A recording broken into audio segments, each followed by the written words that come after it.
सतगुरु साहिब संत सब दंडवतम प्रणाम। आगे पीछे मध्य हुए किनको पुरवान। कबीर सतगुरु के उपदेश का सुनिया एक विचार। जय सतगुरु मिलते नहीं जाते नरक द्वार। जितना हो सके हम अपने गुरुदेव भगवान की महिमा करें, जितना हो सके अपने गुरुदेव भगवान की मर्यादाओं में रहें। हमारी सोच, हमारे विचार हमारे गुरुदेव भगवान के इर्द गिर्द रहनी चाहिए, इर्द गिर्द। क्योंकि अब हमें पता चल गया है ये तत्व ज्ञान लेकर कि ये जो मनुष्य देह स्त्री या पुरुष की हमें गुरुदेव ने दी है, ये केवल उनकी महिमा के लिए है, उनकी भक्ति के लिए है, उनको प्राप्त करने के लिए है। बाकी जितने भी कर्म हैं ये तो 84 लाख योनियों में सभी पशु पक्षी कर रहे हैं। ठीक है, जो आवश्यक जिम्मेदारियां दी है भगवान ने, एक पिता की भूमिका, एक बेटे की भूमिका, ये भूमिकाएं भी हमने निभानी है, ये जिम्मेदारियां भी हमने निभानी है। लेकिन सबसे प्रमुख जिम्मेदारी, सबसे बड़ी जिम्मेदारी अपने गुरुदेव भगवान की भक्ति मर्यादाओं में रह के करना, अपने गुरु को प्रसन्न करना। यानी भक्ति हमारी प्रथम प्राथमिकता होनी चाहिए इस मनुष्य शरीर को प्राप्त करके। यदि हम भक्ति अपने गुरु को प्राथमिकता पर लेकर करेंगे, प्रथम रख के करेंगे और मर्यादा में रह के करेंगे, तो बाकी जिम्मेदारियां भी परमात्मा आसान कर देगा, बहुत आसान कर देगा। जो बिना सतगुरु के बहुत मुश्किल हैं। इंसान सारा दिन बैल और गधे की तरह कमाता रहता, लेकिन उसकी जिम्मेदारियां पूरी नहीं हो पाती। लेकिन यदि हम सतगुरु को शीश पे रख के चलेंगे, मर्यादाओं में चलेंगे, उनको प्रसन्न रखेंगे, तो सतगुरु हमारे लिए बाकी जिम्मेदारियां निभाना भी बहुत आसान कर देंगे, बहुत आसान। हमें पता ही नहीं चलेगा। पहले जहां हम 12-12 घंटे काम किया करते थे, अब केवल 5-6 घंटे में आसानी से हमारे घर का खर्चा चलेगा। क्योंकि एक तो सतगुरु ने वैसे ही हमारी बुराइयां छुड़वा कर, नशा छुड़वा कर, ये फालतू की रीति रिवाज, परंपरा, त्योहार, ब्याह शादी छुड़वा कर हमारा 80% खर्चा और सिरदर्द तो वैसे दूर कर दिया। तो हमें ज़्यादा कमाने की जरूरत ही नहीं पड़ेगी, क्योंकि हम केवल इन्हीं चीज़ों के लिए तो कमाया करते थे। कभी महीने में 2 बार किसी की शादी आ गई, वहाँ कपड़े लेके जाने हैं, किसी का जन्मदिन आ गया, किसी का भात आ गया, किसी का छूचक आ गया, पता नहीं क्या क्या दुनिया भर के प्रोग्राम, कभी होली, कभी दिवाली, कभी मकर संक्रांति, कभी क्या आ गया। तो इन दुनिया भर के आडंबरों में हम अपना व्यर्थ का पैसा जो पसीना बहा बहा के कमाया करते थे वो बर्बाद करते रहते थे। अब गुरुदेव ने हमें तत्व ज्ञान देकर तमाम प्रकार की बुराइयों से, रीति रिवाजों से, परंपराओं से दूर कर दिया है। तो हमारी 80% टेंशन, सिरदर्द, खर्चा तो वैसे गुरु ने कम कर दिया। तो भला हम ज़्यादा कमाने की जरूरत क्या पड़ेगी। अब जो समय हमारा गुरुदेव ने बचाया है, उस समय को हम परमात्मा की भक्ति में लगाएं।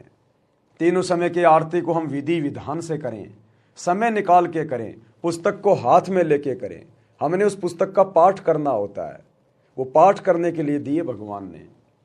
इन मोबाइलों में तो आरती केवल गुरुदेव ने इसलिए डाली है ताकि हमें पता चले कि आरती हमने कैसे करनी है, कहाँ पर क्या बोलना है, इसलिए।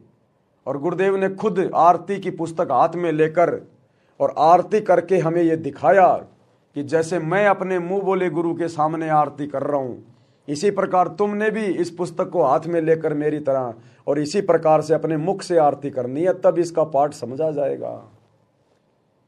और भक्ति बोध जो पुस्तक है तीनों समय की आरती वाली, उसमें सबसे ऊपर लिखा है मूल्य, और मूल्य की जगह लिखा है नित्य नियम पाठ।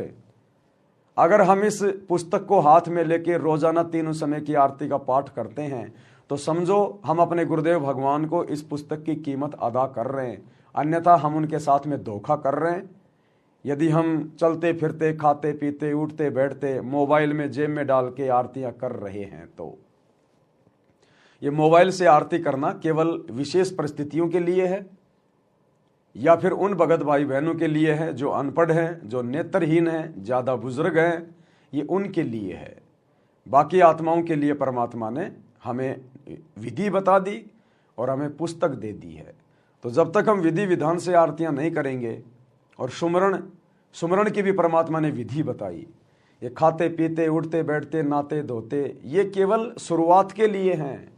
जब हम भक्ति से जुड़ते हैं तो शुरुआत में हमने चलो कोई बात नहीं, इतना ज्ञान नहीं होता, हम गुरुजी की मर्यादाओं को इतना विशेष नहीं समझ पाते ज्ञान के कारण, तो जैसे भी चलते फिरते खाते नहाते धोते आते जाते मंत्र हम करते रहते हैं, वो भी करने हैं। लेकिन उसके बाद गुरुदेव ने सत्संग में बताया कि आपने विशेष तौर पर सुरती नृत्य मन और पवन के साथ ध्यान लगाकर आपने मंत्र करने पड़ेंगे। कुछ समय निकालिए, इस परमात्मा की भक्ति को प्रथम महत्व दीजिए। एकांत में बैठ के 10 मिनट 5 मिनट शांति से ध्यान लगाकर क्या मंत्र ले रहा हूं क्या छोड़ रहा हूं, हम इस प्रकार से ध्यान से मंत्र करेंगे सुरती नृत्य से, तब ये मंत्र अपना विशेष काम करेंगे। जब तक जो सिरिंज है, सिरिंज इंजेक्शन, जब तक इंजेक्शन के माध्यम से दवा अंदर नहीं जाएगी तो रोगी स्वस्थ कैसे होगा? जब दवा अंदर जाएगी तभी तो रोग कटेगा। तो जब तक हम सुरती नृत्य से ध्यान से मंत्र जाप नहीं करेंगे, भक्ति को प्रथम महत्व नहीं देंगे, थोड़ा अपने आप को शांति में नहीं लेके आएंगे, तब तक भक्ति हमारे अंदर कैसे प्रवेश करेगी? और भक्ति प्रवेश नहीं करेगी तो हमारे अंदर परिवर्तन कैसे होगा, हम भगत कैसे बनेंगे? तो इन बातों का भी हमने ध्यान रखना है। तो इन समस्त बातों को ध्यान में रखने के लिए गुरुदेव कह रहे हैं कि सतगुरु के उपदेश का और लाया एक विचार, और जय सतगुरु मिलते नहीं हम जाते नरक द्वार। अगर हमें ऐसा सतगुरु ना मिलता, ऐसा अनमोल ज्ञान प्रदान ना करता, ऐसी अनमोल भक्ति ना देता, तो आज हमारी क्या हालत होती? बाकी दुनिया वाले देख लो, आए दिन अखबार में क्या आता है, छोटे से जमीन के टुकड़े पे झगड़ा हो गया, लड़ाई हो गई, सर फूट गया, परिवार के 2 व्यक्ति मर गए, गाड़ियां एक्सीडेंट हो रही है, लोग गाड़ियों में मर रहे हैं, कट रहे हैं, किसी की आंख फूट गई, किसी का हाथ कट गया, सारा दिन भाग दौड़, एक पैर भी इंसान का टिकता नहीं है, दुनिया भर की टेंशन सारा दिन दिमाग में लाद के चलता है, रात को नींद भी ढंग से नहीं ले पाता, सुबह उठते फिर वही प्रक्रिया। तो सतगुरु से उपदेश लेने के बाद हमें किस कदर आत्मिक शांति प्राप्त हुई है, हमें कितना आनंद महसूस हो रहा है, हमें वास्तव में जीने का आनंद सतगुरु की शरण में आने के बाद हुआ है। और जब ऐसे गंदे लोक में सतगुरु हमें भक्ति देकर इतना आनंद दे सकता है, तो सोचो फिर सतगुरु का सतलोक क्या होगा, जिसके बारे में सतगुरु दिन रात गुण गाते हैं, उसकी महिमा करते हैं और हमें वहां चलने के लिए प्रेरित करते रहते हैं कि बच्चों सतलोक चलो, वहां के सुख अखंड हैं। यहाँ पर ब्रह्मा विष्णु महेश को भी वो सुख नहीं है जो सतलोक में तुम्हारे चरणों में पड़े रहते हैं। 4 माया 4 दास, मालिक की वाणी है, 4 मुक्ति जहां चंपी करती माया होरी दासी, और दास गरीब अभय पद परसै वो मिले राम अविनाशी। तो हमने कुछ देर सतगुरु के सत्संगों पर सत्संग सुनने के बाद हमने थोड़ा विचार भी करना चाहिए, चिंतन मनन भी करना चाहिए, अपने जीवन में हो रहे परिवर्तन को भी देखकर गुरुदेव का धन्यवाद करना चाहिए कि परमात्मा हम पशुआजन जीव थे और आपने हमारे को इंसान बनाया, इंसान से देवता बनाया, और अब तो आपने देवताओं से भी ऊपर की कैटेगरी में लाके खड़ा कर दिया। क्योंकि देवता तो झूठ भी बोलते हैं, देवताओं में राग द्वेष ईर्ष्या मान बढ़ाई लड़ाई झगड़ा सब कुछ है, देवता राज्य प्राप्ति की इच्छा चाहते हैं, लेकिन आज आप और हमारी परमात्मा ने वो सारी इच्छाएं मेट दी। सतगुरु मिले तो इच्छा मेटे, पद मिल पद समाना। आज हम देवताओं से भी कई गुना उच्च कोटि की आत्माएं बन चुकी हैं। इस कदर परिवर्तन गुरुदेव ने हमारे अंदर कर दिया है। कीट न जाने भृंग को गुरु कर ले आप समान। तो कब गुरु ने हमें अपने जैसा बना लिया हमें पता भी नहीं चल रहा। लेकिन ये परिवर्तन उन्हीं आत्माओं में होता है जो आत्माएं अपने गुरु को अपना इष्ट मानकर, परमात्मा मानकर, संसार से पीठ फेर कर और संघर्ष करते हुए भक्ति मार्ग पर दृढ़ता के साथ आगे की ओर बढ़ते हैं। वही आत्माएं अपने अंदर परिवर्तन महसूस कर पाती हैं। अन्यथा ज़्यादातर संगत आपको देखने को मिलेगी, जब आश्रमों में आएगी, सत्संगों में आएगी, तो 1 नंबर के भगत बने दिखाई देंगे, और जैसे ही आश्रम से बाहर निकलेंगे कोई कह भी नहीं सकता कि ये जगत वाले हैं या फिर ये भगत हैं। तो परमात्मा कहते हैं जो पतिव्रता स्त्री होती है वो घर में और बाहर एक समान रहनी चाहिए।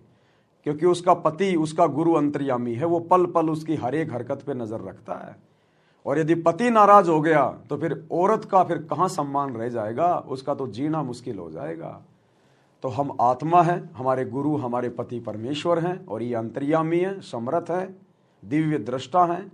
हम इनसे कुछ भी नहीं छुपा सकते, अपनी मन की बात भी हम अपने गुरु से नहीं छुपा सकते। इसलिए मन में भी बहुत सोच समझ के विचार करें। जब भी हम कभी अपने गुरुदेव के बारे में बोलें या सोचें तो हमने ये सोचना चाहिए कि मैं गुरु जी के बारे में नहीं सोच रहा, मैं गुरु जी के बारे में नहीं बोल रहा, मैं परमात्मा कबीर जी के बारे में बोल रहा हूँ, परमात्मा कबीर जी के बारे में सोच रहा हूँ। हमने इस तरह सावधानी रखकर चिंतन मनन अपने गुरुदेव के विषय में करना चाहिए। अगर जरा भी त्रुटि हो गई तो परमात्मा हमसे कोसों दूर हो जाएंगे। इसलिए हमने गुरुदेव के उपदेशों पर, गुरुदेव के वचनों पर, गुरुदेव के सत्संगों पर हमने चिंतन मनन भी करना चाहिए ताकि हम आगे बढ़ें।